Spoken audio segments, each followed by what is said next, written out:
Hello student, मैं Vimlesh physics class में आपका स्वागत करता हूं। आज की हमारी टॉपिक है अवतल दर्पण। अवतल दर्पण क्या होता है? अवतल दर्पण क्या होता है? Concave mirror.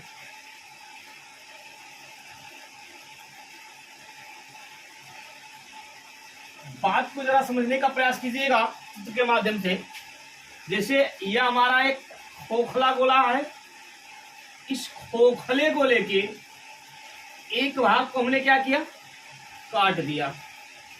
खोखले गोले के एक भाग को काट दिया गया और एक भाग को काटने के बाद इसके इस उभरे हुए तल पर पारे या चांदी की पॉलिश करके उस पर लाल ऑक्साइड का पेंट कर दिया जाता है। तो जो दबा हुआ तल होता है, तो दबे हुए तल से प्रकाश का परावर्तन होता है। दबे हुए तल से प्रकाश का परावर्तन होता है या दबा हुआ तल परावर्तक तल बन जाता है। अवतल दर्पण कहलाता है। ध्यान दीजिएगा, हमने क्या किया? एक खोखला गोला कांच लिया, उसके एक भाग को काटा, उसके उभरे हुए तल पे हमने क्या किया? पारे या चांदी का पॉलिश करके उस पर लाल ऑक्साइड का पेंट कर दिया। तो यह जो सतह बना, पॉलिश किया गया सतह। इस सतह क्या कहेंगे? पॉलिश किया गया तल। और जो दूसरा पृष्ठ होता है, यही बनता है आपका परावर्तक तल। ठीक है, इस वाले पृष्ठ को हम लोग क्या कहते हैं? परावर्तक तल। इसको क्या कहते हैं? परावर्तक तल। जो यह पूरा निकाय बना हुआ है, यह पूरा निकाय आपका क्या कहलाता है? अवतल दर्पण। अवतल दर्पण। ठीक है, तो बात करेंगे कि होता क्या है, अवतल दर्पण होता क्या है। बात हम लोग करेंगे कि जब किसी खोखले गोले कांच के एक भाग को काट करके उसके उभरे हुए तल पर लाल पारे या चांदी की पॉलिश करके उसके ऊपर लाल ऑक्साइड का पेंट कर दिया जाता है। उसके ऊपर लाल ऑक्साइड का पेंट कर दिया जाता है, उसे हम, और दबा हुआ तल परावर्तक तल बन जाता है, उसे हम लोग क्या कहते हैं? अवतल दर्पण कहते हैं। अब ध्यान देते हैं कि अवतल दर्पण होता क्या है। जब किसी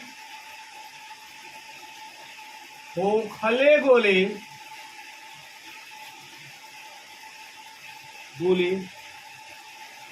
कांच के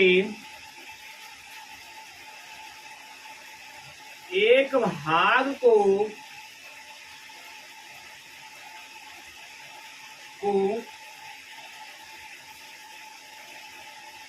काट कर उसके उभरे हुए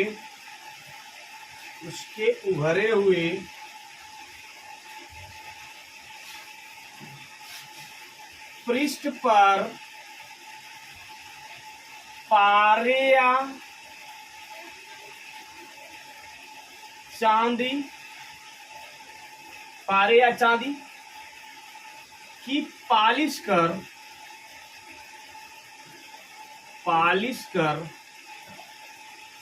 के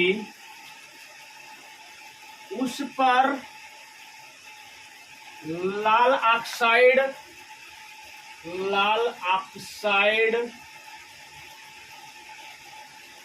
का पेंट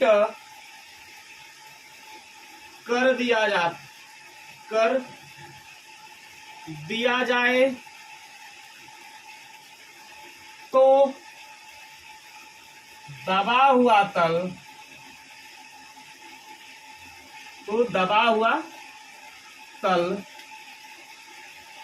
परावर्तक तल बन जाए। तल बन जाए या तल बन जाता है, तो दबा हुआ तल परावर्तक तल बन जाता है क्या? अवतल दर्पण कहलाता है क्या? जब किसी खोखले गोले कांच के एक भाग को काटा गया और काट करके उसके उभरे हुए तल पर या तो पारे का या तो चांदी का हमने क्या किया? पॉलिश किया। और पॉलिश करने के बाद उसके ऊपर हमने क्या लगा दिया? लाल ऑक्साइड का पेंट लगा दिया। तो जो दबा हुआ तल है, ये दबा हुआ तल क्या बन गया? परावर्तक तल बन गया। तो यह जो पूरा निकाय बनेगा, इस पूरे निकाय को हम लोग क्या कहेंगे? अवतल दर्पण कहेंगे। वही लिखा गया कि जब किसी खोखले गोले कांच की एक भाग को काट करके उसकी उभरे हुए पृष्ठ पर पारे या चांदी की पॉलिश करके उस पर लाल ऑक्साइड का पेंट कर दिया जाए तो दबा हुआ तल परावर्तक तल बन जाता है। क्या कहलाता है? आपका अवतल दर्पण कहलाता है। ध्यान दीजिएगा, बात करेंगे हम अवतल दर्पण के उपयोग की तरफ। अवतल दर्पण का उपयोग क्या होता है? अवतल दर्पण के उपयोग, use of concave mirror, use of concave mirror. ध्यान दीजिएगा, पहला क्या होता है? अधिक फोकस दूरी और बड़े द्वारा का जो अवतल दर्पण होता है वह दाढ़ी बनाने के काम आता है। क्या?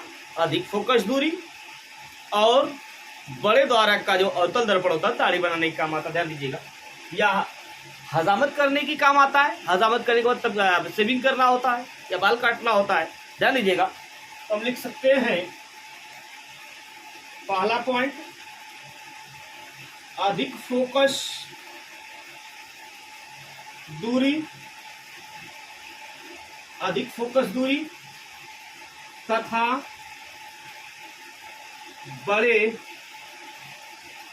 द्वारक के अवतल दर्पण द्वारा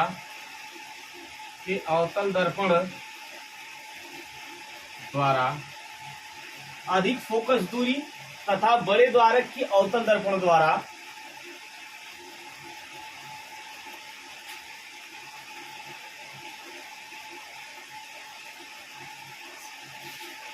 दर्पण की सहायता से लिखिएगा, की सहायता से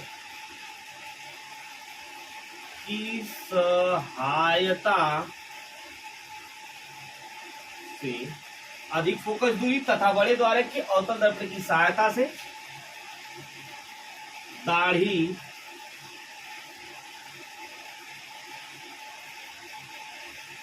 बनाने में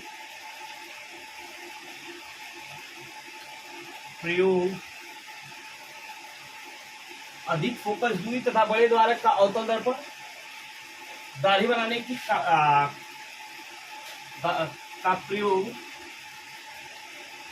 अवतल दर्पण का प्रयोग दाढ़ी बनाने में किया जाता है।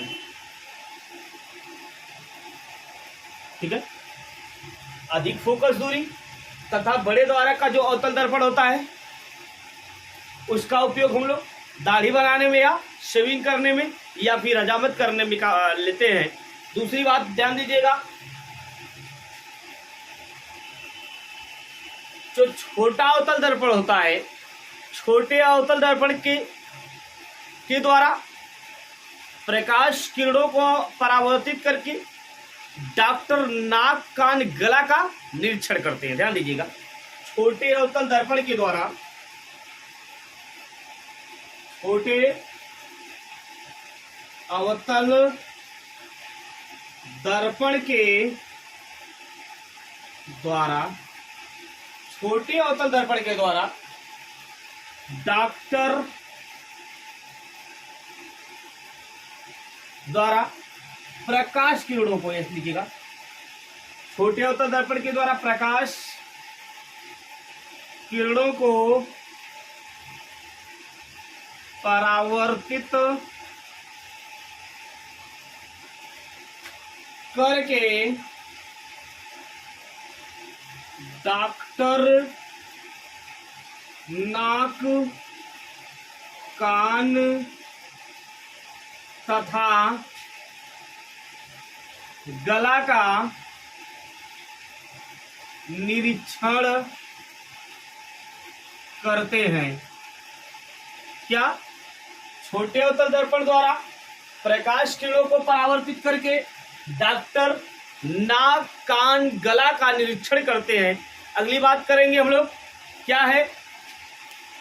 अगली बात है कि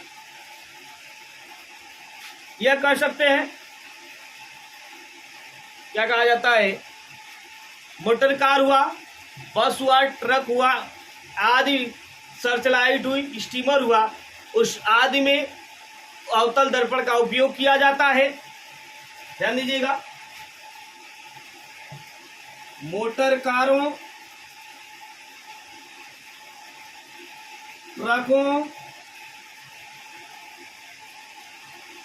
बसों, सर्चलाइट,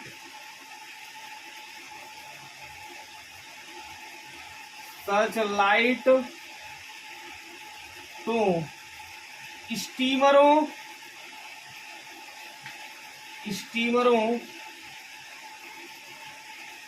आदि में, आदि के इंजन में कर सकते हैं। ठीक है, या आदि के इंजन में हम लोग, या आदि में अवतल दर्पण का उपयोग किया जाता है। ठीक है, ध्यान दीजिएगा, पहला हमने बताया कि अधिक फोकस दूरी और बड़े द्वारक का जो अवतल दर्पण होता है वह दाढ़ी बनाने या हजामत करने के काम आता है। दूसरी बात हमने बताया आपको कि छोटा अवतल दर्पण जो होता है, छोटे अवतल दर्पण के द्वारा प्रकाश किरणों को परावर्तित करा करके डॉक्टर नाक, कान, गला का निरीक्षण करते हैं, मतलब सही तरह से, मतलब कि निरीक्षण करते हैं। उसको परावर्तित कराकर नाक, कान, गला का निरीक्षण कैसे कर पाते हैं कि जो कान के अंदर के जो छोटे छोटे पार्ट होते हैं वो बड़े आकार में दिखाई देते हैं, और जिससे कि डॉक्टर आसानी से कार्य कर लेते हैं। उसी तरह से मोटर कार, ट्रक और बस, सर्चलाइट, स्टीमर आदि के जो इंजन होते हैं उसमें जो लगा दर्पण होता है वह वहाँ पर अवतल दर्पण का उपयोग किया जाता है। अवतल दर्पण के द्वारा किसी भी वस्तु को स्पष्ट रूप से देखा जाता है। ठीक है, हमें आशा है कि यह वीडियो आपको पसंद आई होगी। यदि वीडियो पसंद आई हो तो लाइक, शेयर, सब्सक्राइब करना ना भूलें। धन्यवाद।